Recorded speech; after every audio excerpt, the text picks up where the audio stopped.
وەرە گەلیە سڤۆک ئەردەکی فرۆتنێ.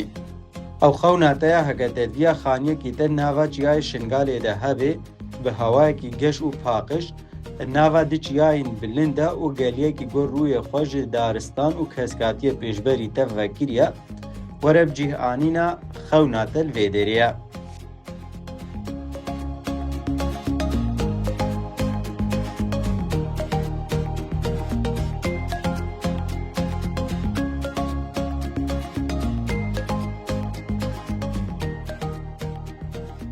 ناو و نیشان لە گەلیە سڤۆک بەری بگەهی گوندێ جەبەلێن di navbera herdo çiya de. Ji aliyê xedemata bejîk, ava şêrîn û paqij, rêya têkile çê nav erdê de nêzîkî micema şingal tibî. Ev erd hem tikarî bûstan û dara jî biçînî tê de.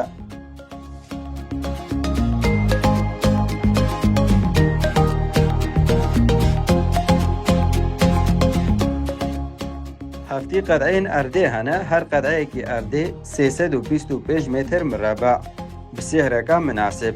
Heka heqê te nebe jî tikarî ebqesta bikirî. Cara berî 2 meylon û her mehê tenê 500 hezarî.